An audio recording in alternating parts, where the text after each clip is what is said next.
Olá a todos, bem-vindos aqui à primeira aula exclusiva aqui para membros do Money Game. Espero que, sem dúvida alguma, poder contribuir então para ajudar-vos a todos a poderem solidificar então aqui a vossa situação financeira pessoal, aumentar o vosso conhecimento aqui sobre estes temas.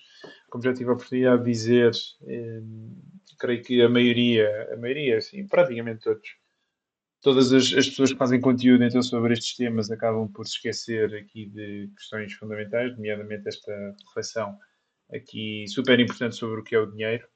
E é isso que nós vamos fazer hoje, porque independentemente de concordarmos ou não que o futuro vai passar aqui por Bitcoin, é essencial percebermos o problema a que Bitcoin se propõe a resolver. Porque depois podemos argumentar que existem outras soluções que poderão cumprir também esse propósito. Na minha visão, Bitcoin é claramente um instrumento que temos à nossa disposição que nos dá mais garantias de resolver então aqui esse mesmo problema, mas independentemente então de concordarmos ou não com essa tese, acho fundamental percebermos e fazermos aqui uma reflexão objetiva sobre esta questão do problema que, como disse, que Bitcoin se propõe resolver e também então procurarmos a resposta a esta pergunta, o que é o dinheiro. Antes de mais, pedia só que passassem pela nossa conta no Twitter, de MoneyGamePT, pusessem um gosto se ainda não fizeram, também YouTube, de MoneyGamePT, que também irei publicar lá conteúdo, enfim, mais generalizado, aqui para todas as pessoas que tenham interesse, para além deste conteúdo exclusivo então, que estou aqui a fazer para vós. Então, nesta primeira aula queria-me debruçar então aqui sobre alguns modelos mentais que eu gosto de utilizar então para compreender esta questão do que é o dinheiro e, consequentemente, Bitcoin. Acho que são experiências mentais que também poderão ser interessantes se quiserem explicar então estes conceitos a outras pessoas. E sim, creio que com estas ideias, creio que fica mais claro então aqui o porquê de Bitcoin e depois a ideia é que após esta mesma aula enviem então aqui as vossas questões que eu depois então irei procurar e responder aqui às mesmas de modo a que fiquemos todos esclarecidos sobre esta matéria. Então, o primeiro fundamental é a questão aqui da PISA. Eu trouxe aqui um whiteboard, um quadro, para vos desenhar então aqui esta ideia, este conceito. Ora, então, o que é que nós temos? Aquilo que nós temos é a economia, ou seja, temos a economia que produz bens e serviços, não é?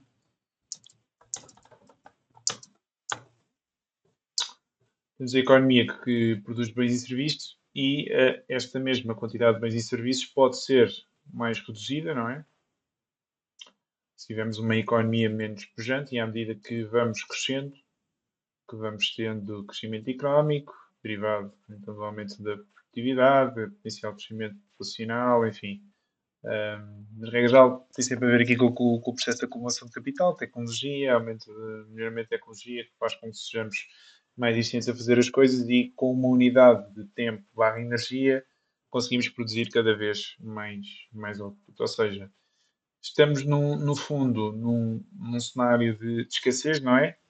E à medida que nós vamos então crescendo economicamente, essa escassez vai se reduzindo e vai se transformando em abundância, até um ponto em que eventualmente estaremos num cenário em que os bens e os serviços serão quase tão abundantes, não vou dizer tão abundantes como o oxigênio, porque isso é objetivamente impossível, mas que para lá caminhamos, não é? E toda esta questão aqui da inteligência artificial faz-nos, pelo menos, acreditar que um dia podemos ter um grau de produtividade tão grande que uma unidade então do nosso tempo, da nossa energia, dê para uma quantidade quase infinita então de riqueza. O que é que sucede depois? Temos então aqui a produção real, bens e serviços, e isto é fundamental então também não nos esquecermos que esta é de facto a riqueza real, ok? Porque muitas pessoas acabam por inconscientemente assumir que o dinheiro é que é a verdadeira riqueza. Não. O que interessa é aquilo que o dinheiro compra, o poder de compra do dinheiro.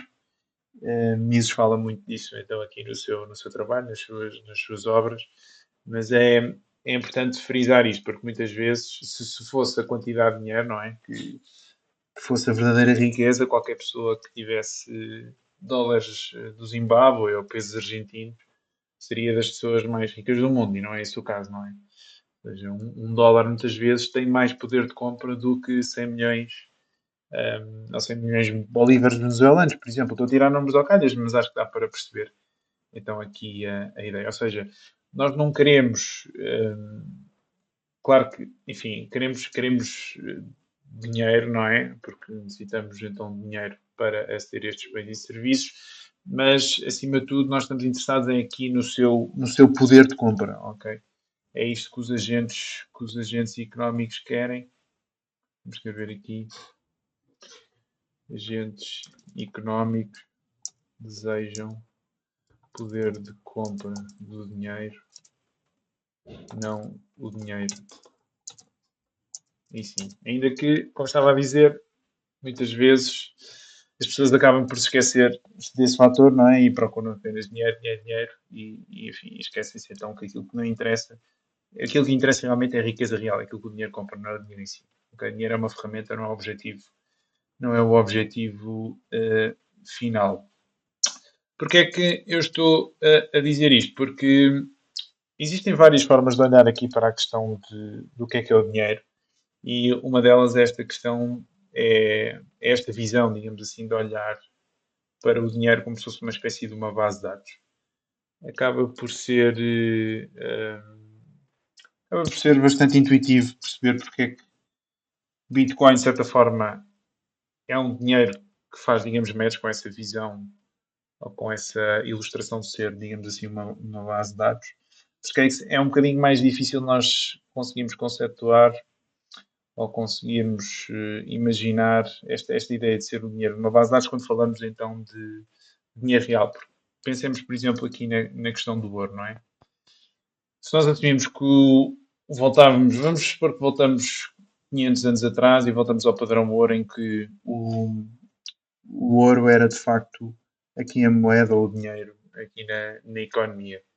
O que é que sucedeu então? Havia várias pessoas que tinham dinheiro, não é? Tinham ouro, havia pessoas que tinham menos de ouro, e o que é que sucedia é que quanto mais ouro eu tivesse, mais direito eu tinha, digamos assim, esta fatia de riqueza real, de bens e serviços. Ou seja, essa é a ideia do dinheiro, não é? Mas o que é que eu quero dizer com isto? É que essa, nós também podemos representar digitalmente, enquanto base de dados, essa distribuição, digamos assim, que existe no espaço físico quando nós falamos aqui do ouro. Ou seja, vamos supor que temos uma economia composta por três pessoas, ok? Três pessoas que vivem no Portugalex. Se a quantidade total de dinheiro for 15 onças de ouro e cada pessoa tiver 3 aliás, tiver 5 onças, ou seja, 5 mais 5 mais 5 dá 15, eu consigo depois, reparem, representar essa informação também no espaço digital, através de uma base de dados digital, porque eu posso chegar aqui e posso dizer assim, ok, o Augusto, 5 onças de ouro,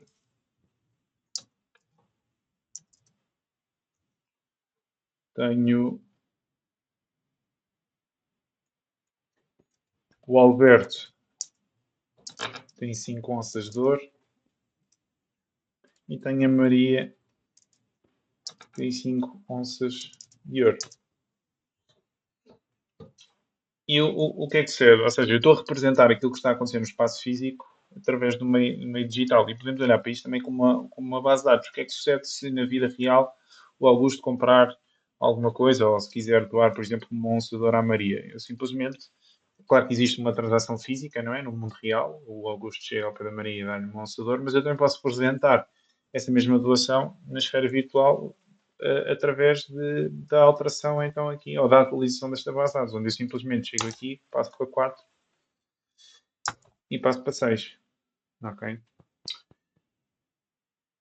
Qual é que é a ideia que eu quero passar com este exemplo? É que o dinheiro, mesmo falando então dessa esfera física, dessa esfera real, ele também pode ser representado através de uma base de dados digital. Ok? Há um artigo aqui do Gigi que fala sobre esta questão de uma forma aqui um pouco mais concisa.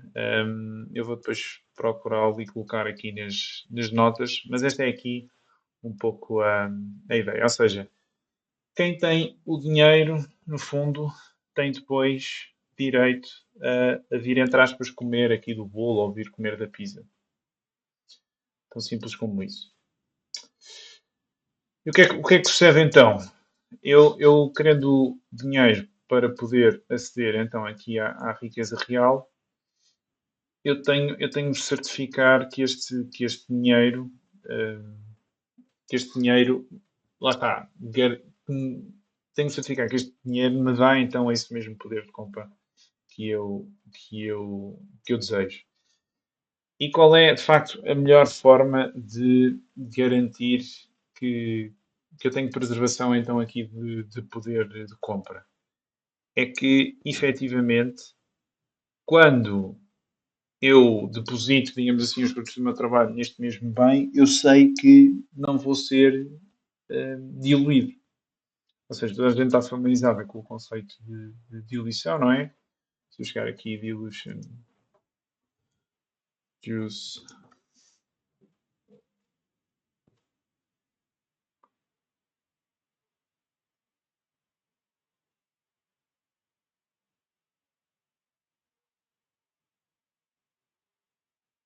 ok, não apareceu aqui o exemplo que eu queria.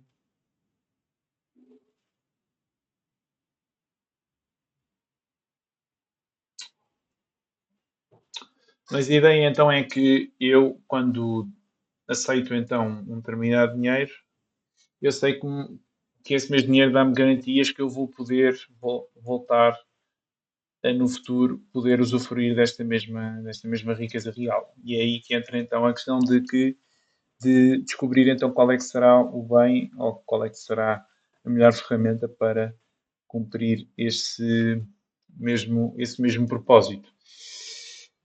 E porquê é que o ouro então acaba por ter, digamos assim, ou historicamente teve sempre a melhor capacidade de servir como dinheiro?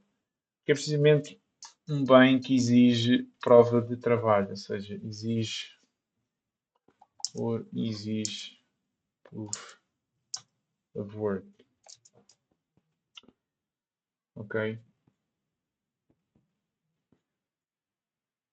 E o que é que significa quando eu exijo, por favor? Que significa que a sua quantidade, se é algo que exige trabalho, a sua quantidade vai ser naturalmente limitada.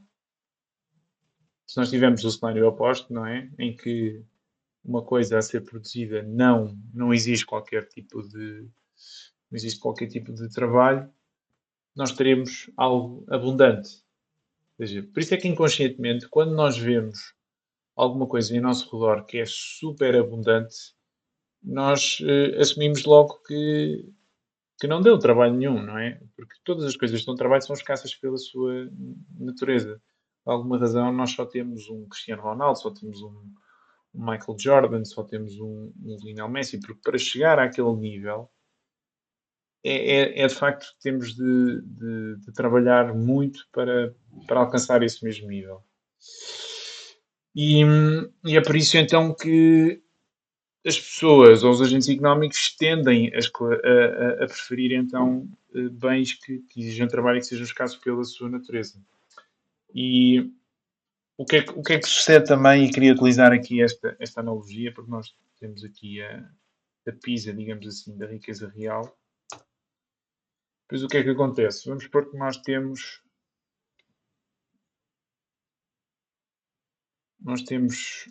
50 onças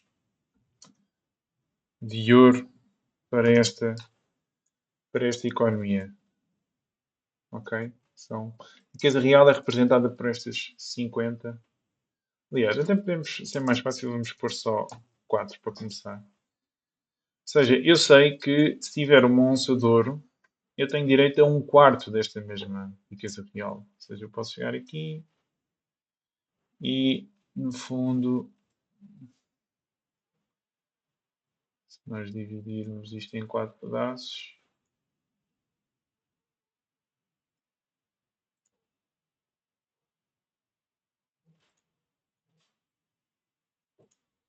eu sei que existe um quarto desta riqueza que me pertence. Porquê? Porque há onças de ouro na economia e eu tenho uma onça de ouro. O que é que sucede se no caso do ouro? Ou seja, para aumentar a quantidade de ouro e, no fundo, diminuir aqui as fatias, é preciso muito trabalho.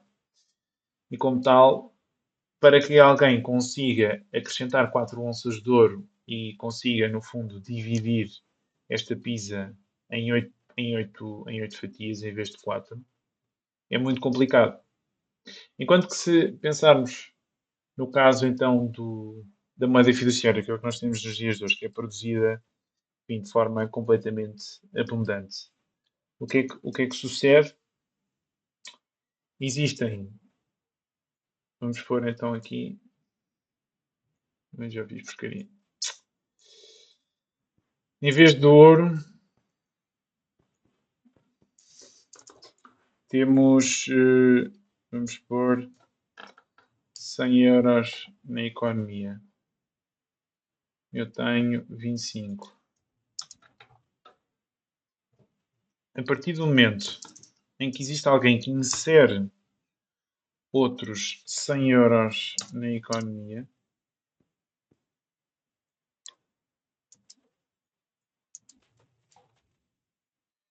eu passo a ter 200 euros de total na economia. E reparem que eu anteriormente tinha 25 euros, que era um quarto da riqueza.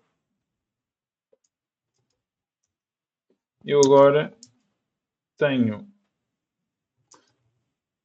os mesmos 25 euros, mas tenho apenas um oitavo. Porquê? Porque houve alguém que injetou dinheiro então aqui na economia, ou seja, andou a adulterar aqui a base de dados para ter direito ou para que lhe possam alocar bens e serviços da economia real. Aquilo que aconteceu no fundo também podemos olhar para aquilo que aconteceu desta forma, ou seja, eu tinha um quarto da pizza e quando me trocaram, quando dobraram a quantidade de dinheiro, esta pizza passou a ser dividida em 8.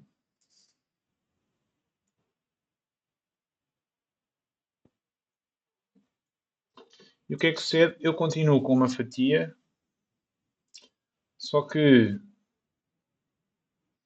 uma fatia,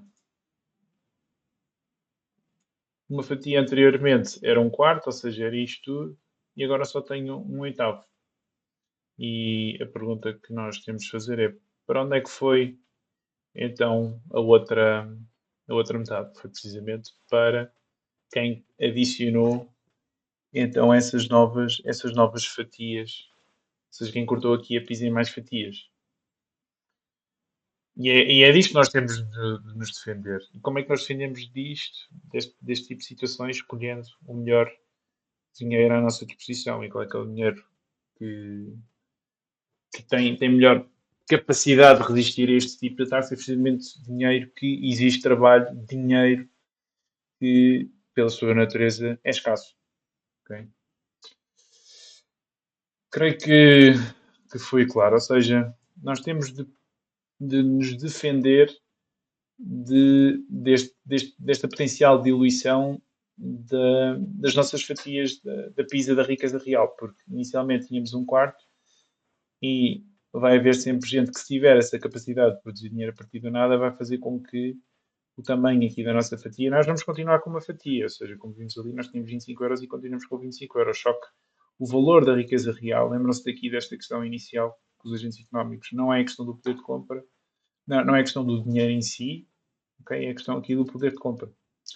E é por isso que é fundamental, então, nós escolhermos o dinheiro que tem mais capacidades de fazer ser resistente a este ataque por parte de quem tem o poder de emissão da moeda. Neste caso, são os cantilinários, que é o que acontece aqui nos dias de hoje, ou seja, bancos centrais, governos, indústrias também são muito ligadas à banca, são elas que acabam por receber essa energia que é retirada de quem tinha a fatia maior anteriormente. Ou seja, uma transferência de riqueza de, dos poupadores para os credores. Ou seja, por exemplo, houve muitas pessoas aqui desde 2019, 2020, que com a questão do Covid e injeção monetária, as casas ganharam muito valor.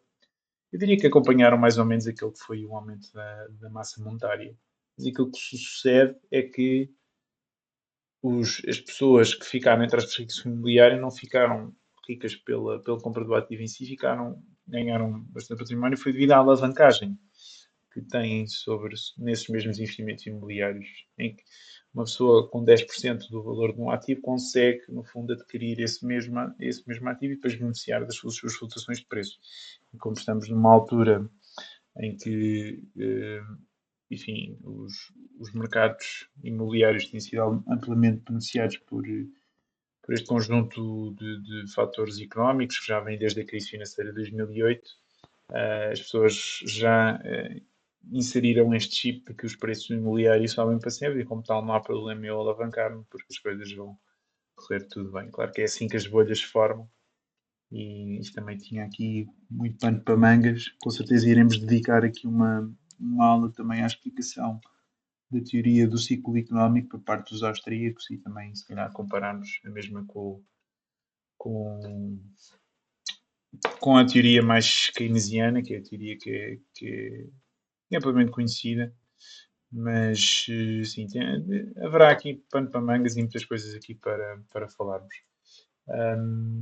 Bem, eu espero que tenha sido então aqui claro esta ideia da pizza, fatias de pizza, já sabem, queremos garantir que o tamanho da nossa pizza continua o mesmo para sempre, porque senão a tendência, se escolhemos mal o nosso dinheiro, nós vamos continuar com as mesmas fatias de pizza, mas aquilo que essas fatias de pizza vão comprar, ou neste caso o tamanho real de pizza dessas mesmas fatias irá ser cada vez mais pequeno. E este é aqui o grande dilema, então, o grande problema do dinheiro nos dias de hoje. Ok. E depois também, para além aqui da pizza, gostava também de tirar outra forma de olhar aqui para a questão. Porque muitas pessoas pensam, mas deflação e se os preços caírem vamos deixar de consumir, a economia vai colapsar. Esqueçam a vertente macro, esqueçam, ponham isso de lado de uma vez. Vamos fazer um exercício simples, que é, sendo vocês agentes económicos que têm o vosso interesse como prioridade, vocês preferiam dinheiro que perde valor, dinheiro que preserva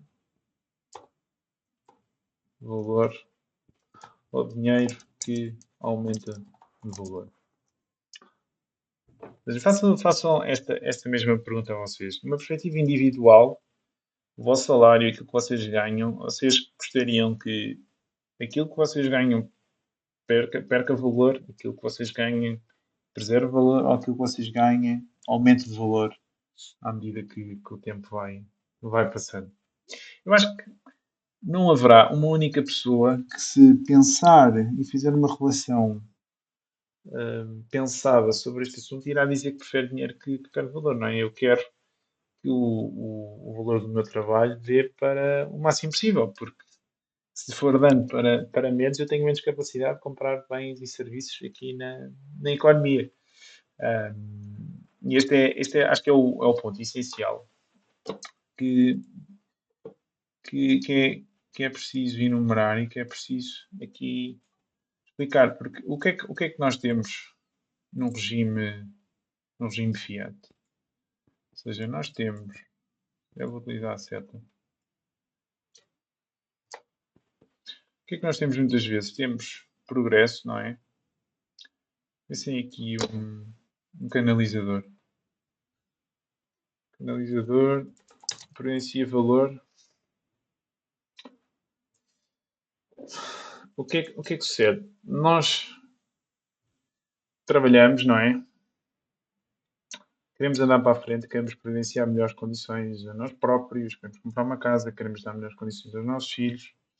Só que depois o que é que acontece? Se eu estiver num regime Fiat, eu vou ter sempre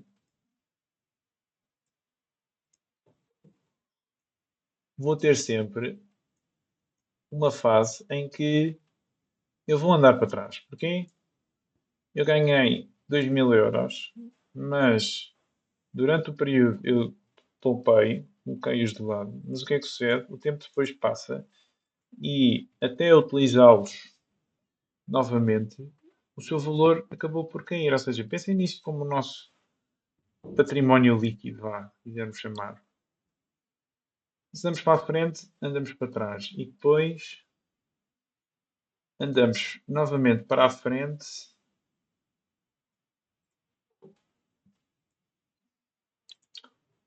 e depois voltamos a ganhar o salário e andamos novamente para trás.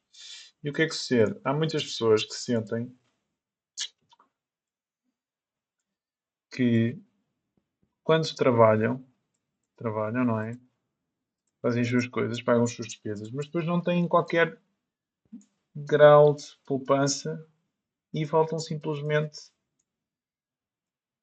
aqui ao ponto de partida. Isto passa-se muito com as gerações jovens, porque é isto que também se passa nos dias de hoje. Vê-se muito nos mídias o facto de se dizerem que os jovens são preguiçosos e que não querem trabalhar. A questão é que, se formos a ver a nível real, as pessoas sabem que estão a receber menos. A nível de poder de compra do dinheiro que recebem hoje, comparativamente há 20 anos, elas estão a ganhar menos. E, como tal, sentem que não justifica muitas vezes estarem com lá está, a olhar para o futuro, a planear e a esforçarem-se. Porquê? Porque simplesmente trabalham, vêm para aqui, mas depois voltam para trás. Okay? Porque o seu dinheiro está efetivamente aqui a perder valor. E é muito difícil também conseguir poupar, ter capacidade de poupança quando os preços estão sistematicamente a subir e os salários não acompanham. Mas qual é que é o ponto que eu quero fazer? É, no fundo, então, porque se nós tivermos com dinheiro que tem qualquer tipo de inflação, nós vamos estar sempre assim. Andamos para a frente, depois temos inflação monetária, que também existe no ouro, por exemplo, e também existe em Bitcoin neste momento. E vamos estar aqui a olhar para trás. Vamos estar aqui a andar para trás. Okay? Depois podemos debater quem é que conseguiu ir à partida, digamos assim, porque para alguém andar para trás, houve alguém que andou para a frente. Que é a questão aqui também que nós falámos da PISA, isto em sistemas fechados, como dizia Lavoisier, nada se energia, nada se perde, tudo se transforma, não é? No universo, toda a energia, já não lembro, é alguma coisa aqui desse género, nunca.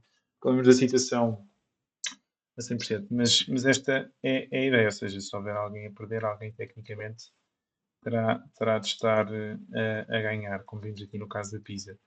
Mas o que é inteligente, então, eu procurar? Naturalmente, avançar o máximo possível, não é? Isto invoca eu investir em mim próprio, nas minhas qualificações, conseguir providenciar mais valor aos meus agentes económicos e depois minimizar ao máximo, então, este período de retrocesso. E como é que nós minimizamos este período, então, de retrocesso? Escolhendo o dinheiro que tem o menor grau de inflação. E aquilo que sucede é que, para quem adota então um padrão Bitcoin, independentemente aqui da sua volatilidade, mas a ideia, pelo menos teórica, se entramos aqui nas nossas volatilidade, mas se houver um dinheiro que não tem, de facto, inflação, eu, no médio e longo prazo, eu estou a trabalhar, ou seja, quem está a trabalhar no Fiat, como este canalizador, vamos pagar isto.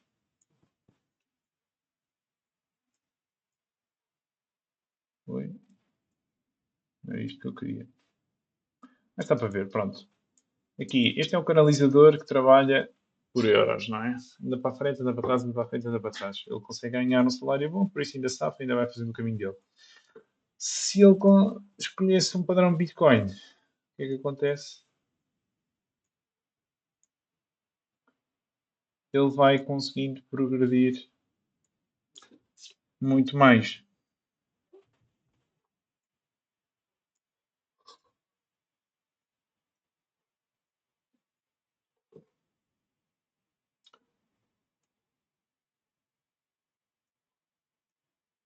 E é desta forma que os Bitcoiners depois acabam por acumular mais riqueza, porque aquilo que estão a fazer, no fundo, é remar a favor da maré, ou seja, porque isto vai chegar a um ponto em que até estes períodos de retrocesso vão deixar de existir. Quando chegarmos às 20 milhões já vão ser tão, mas tão pequenos.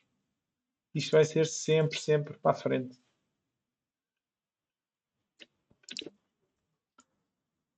Claro, temos depois a questão aqui dos impostos, mas os impostos pelo menos há algum grau de progressividade. Isso é também aqui o grande problema, porque quando falamos aqui de inflação é um imposto que é sobretudo regressivo, que afeta sobretudo as classes sociais mais baixas. Os ricos acabam sempre por safar e beneficiar também então aqui deste dinheiro barato. Mas voltando aqui ao tópico, a intuição é um pouco essa. Se eu trabalhar por dinheiro que não tem inflação, eu vou conseguir efetivamente chegar mais longe porque não estou a remar contra a maré. Porque isto aqui, aquilo que um canalizador faz é, no fundo, estar a trocar o seu trabalho por cubos de gelo económicos. Eles ok, estão congelados, mas derretem sempre um pouco, não é? E eu depois vou trabalhar novamente, se calhar invisto uma parte deles e vou para aqui, mas depois eles começam a derreter outra vez. É que este conceito do Fiat está muito associado também aqui à corrida dos ratos, em que eu estou a trabalhar, não é?